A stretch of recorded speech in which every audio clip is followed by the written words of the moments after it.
Well, welcome back to another week of A World of BCD. We are jumping right back into a distributed workforce discussion that we began last week. So feel free to jump back an episode if you didn't catch the first part. But here we are picking it up, part 2 of a distributed workforce on A World of BCD. So, Chicka, I want to ask you a question because I know you work with a lot of managers around the globe.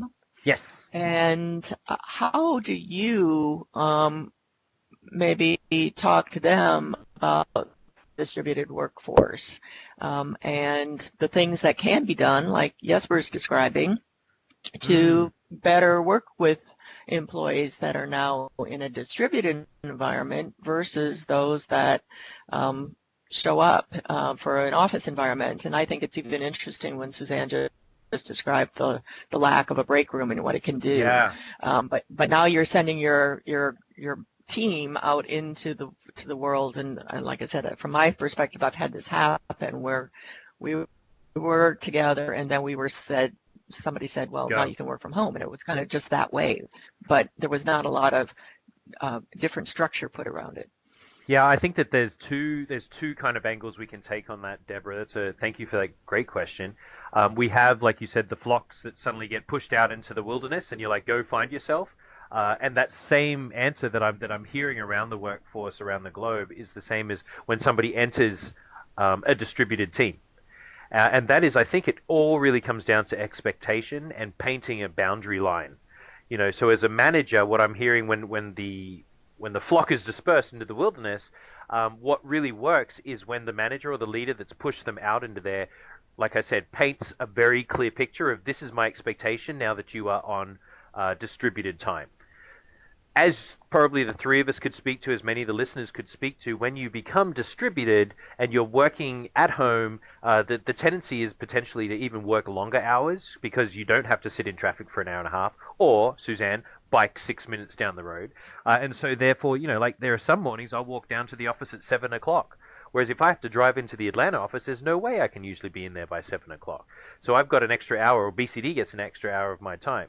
Now, a great manager will say there's this thing called work and life, and they're two different things. Sometimes you work, sometimes you do life, and so you need to take care of yourself. So painting a picture saying, I don't expect you to always be on at 7 o'clock wherever I am in the world. Make sure that you're working, and I expect you to get your work done. And if you need to go to the dentist, I have that flexibility as a manager to ebb and flow the time on, time off as well, because you are working distributedly from home. And then the person that's entering a team, the same thing is, and Suzanne, you could probably speak really well into this too, that when somebody's newly hired and they've never worked from home before, the manager has to do a really good job holding their hands potentially through the first month or two to make sure that person is taken care of and does know the expectations of that particular manager. And I know that that's a very broad answer, Deborah, but depending on manager, and this is what I hear from a lot of them, depending on regions, depending on functions, all of those expectations look a little different. They all have their little flavor, and they all have their little team culture, as Jesper was describing before. Yeah, and I think there's a consciousness about the fact that you're doing that, right? That you're changing a work pattern, and that there are these nuances to that, to behaviors. Like I said, we forget sometimes that the water cooler conversations have even been going on, and that they won't happen if you go to a distributed environment. So one of the things that precipitated this conversation between Chicka and I was a TED Talk on distributed workforces, and they gave several tips, and one of them was that you should find the ways to have the social things like Jesper was talking about, and to find ways to have a virtual conversation that wasn't really an agenda-driven conversation, as opposed to it was more of a brainstorming conversation. And those are sometimes very difficult to manage in a virtual environment versus a face-to-face where you can get up and write on a whiteboard or whatever. So another thing that they talked about was the technology to support that kind of whiteboarding. And I agree with Jesper that since we've gotten Skype for Business, for me, it's been a game changer, because otherwise I don't know how I would have been able to, reach out effectively to a lot of different teams. And then the other thing that I thought was interesting is that they talked about documenting everything. And I think some teams, and managers included, sort of resist the exercise of documentation. But they said in a distributed environment, it's really, really important to document everything. And I think that goes, Chicka, to what you were talking about with regards to setting expectations, right? That's what the documentation does. It sort of puts everybody level set. That was a good clarification. I wasn't sure whether you're talking about the actual policy or, process, or are you talking about like meeting notes? Yeah, really the policy of what the process is around doing XYZ within the team, and then you sort of have a way to level set with people, and then after that you can say, oh, and when you do a virtual brainstorming, sort of this is how we do it, so that those people working remotely, again, they're not able to listen in across the cubicle, or they're not able to listen in at the water cooler conversation. So I find that sometimes I take things for granted. I admit that I take things for granted when I have a conversation with somebody. But in a follow-up to a virtual meeting, it's really important to go back and document the call. Write out, hey, these are the action items for everybody. And that's just because, again, they feel the person working in that distributed environment knows for certain what they're expected to do, as opposed to, again, a water cooler conversation. To me, the bad thing about the water cooler conversation is you don't always have the proper follow-up for that conversation. And you take things for granted as a result of that follow-up. And when you're working with a virtual team, I think it's more important to think about how you don't take things for granted that way, and you do document so that everybody is level setting constantly. I completely agree with the documentation. And as I said, for our team, being so distributed time-wise as well, it's also just a fact of life that there's not always someone to ask. So for us, we really need to have every piece of our process, of our all of our decision trees and what have you, that all needs to be really, really well documented and be easily accessible for everyone, because it's just the fact that the senior members of the team are not always going to be there when everybody's working. So you don't always have someone to ask. And that's going to be the case with every kind of distributed workforce, I think, that there needs to be a sort of a common place to go for your answers that is not just knocking on a door or a cubicle or whatever, what have you, because that's just not going to be possible. In your experience, Jesper, is your documentation in the way that we're moving digital? Is it up in the cloud, or do you have physical like Word documents that you guys have that you've just got on your hard drives? Well, both. So because we're working in crisis response, we do have we have to be kind of waterproof. We can't really make mistakes because you're in crisis, right? Yeah, it's a crisis situation, so it has to be fast. And also we're dealing with very sensitive and private data, so we can't just send it off to the wrong place. And that's one of the places where I've worked a lot with Deborah previously in distributing channels. But for us then, when we get a new person on board, it just has to be really easy to follow. So they are issued an operations manual that sort of describes in each little bit what it is that we do in these situations. And I think it's up to 100 pages, which is ridiculous when you think about it. But we also have a cheat sheet flowchart that's just box by box you go through. So we're really working on that documentation being really easy to follow, but then having the details available as well. And then to Deborah's points before, we have a lot of living documents that are just that fluid conversation and decision-making process, that every step of the way is available to us. And that's one of the things that we year by year, with the tools that we're being given from IT and otherwise, is just improving more and more. So that documentation part and written communication is essential for us. Suzanne, do you find that there's higher variance when hiring remotely or distributed, because somehow, yes, you have a bigger pool of talent, but also you're dipping into places outside of where you're normally comfortable and outside of a sphere where you're able to vet people in the same way? Because we've had a couple of instances where we had to go through a few rounds of recruitment to get the right person. And it's more difficult when you're remote to really get a good feel for the person. Yeah, I think when you're hiring someone for really a truly remote or distributed team, you have to pay attention to that you hire the person that wants to do that, because it takes a specific type of person, I think. I think if you look at the generation, the millennial generation, they're more used to it and stuff, but you do need to be very clear about it, that because some people they really like to be in an office, and when that's not an option, then you have to be clear in your interview process as well, and really get to the bottom of that if someone really wants to work completely from home, because that's not for everyone if you can't be in an office. So that's, I think, one side of it. The other side, I think it definitely gives a more varied group of people if you're not bound to a location, because if you are, I don't know, hiring IT people, maybe the big talent group is in Poland, or maybe they want to travel around in South America and do their job there when they're on a sailing boat or something. I actually met someone last year who did that. He was traveling around with his family for years, and he worked and lived on that boat. And I thought, well, that is really the summum of virtual working, that you can travel around the world and do your job.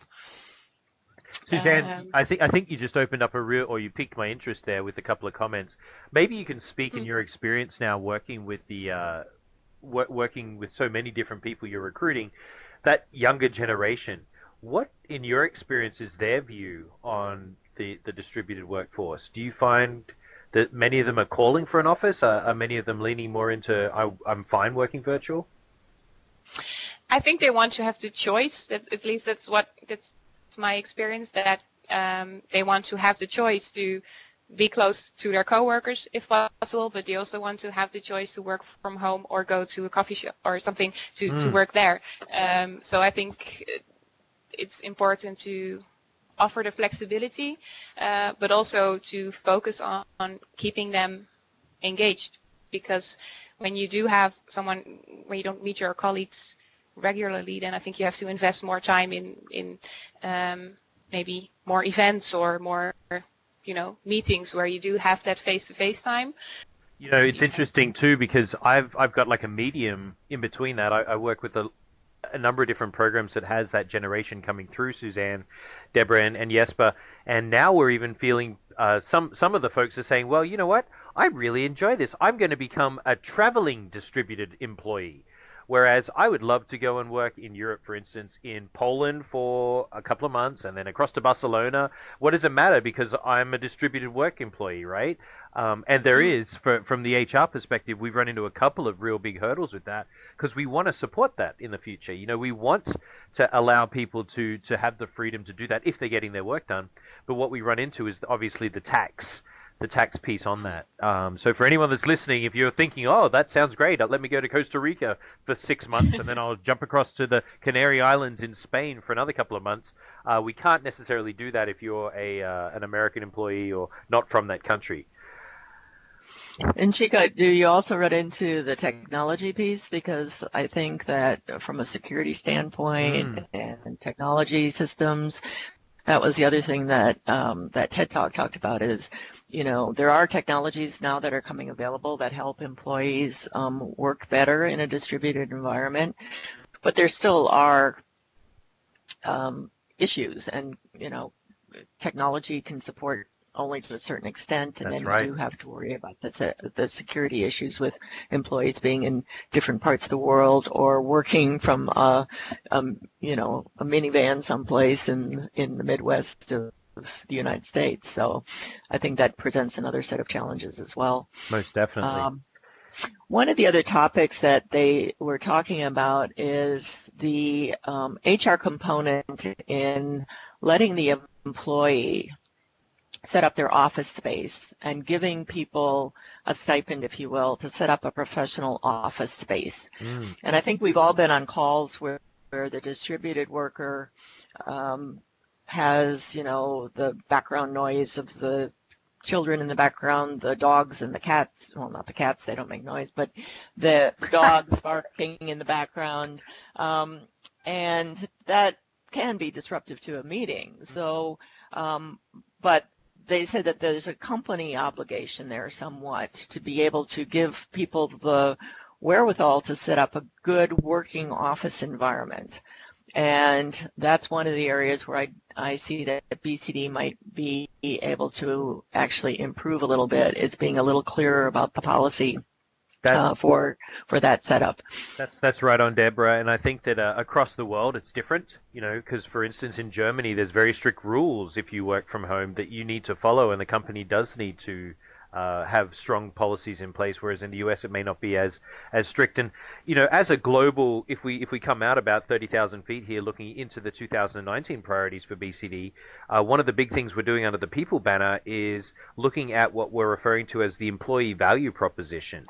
So it's leaning more in towards like a brand conversation here, but at the same time that has something to do with it. What can we do as an employer to be more attractive? And does that mean that we need to start creating budgets towards helping people out, to Deb's point before? Or if you're a distributed worker, how can we continue to engage you so that you do feel part of the bigger BCD culture, not just your team or your huddle like you may have, Deb? So I think that that's all a work in progress and something that we've got our finger on the pulse with, and we're continuing to develop ways that we can be the employer of choice walking in that direction.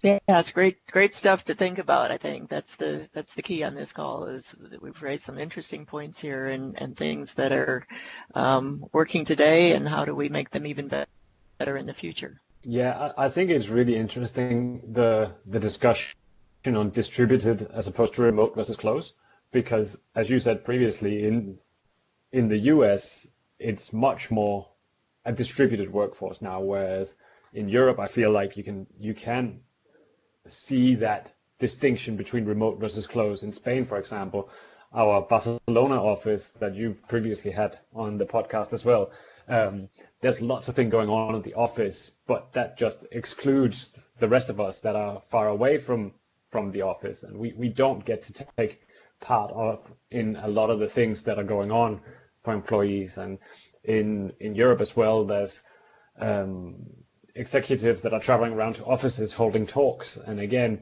that's very difficult to participate in when you're very far away. So in certain times we still feel like we're remote, but it is going towards the more distributed feel.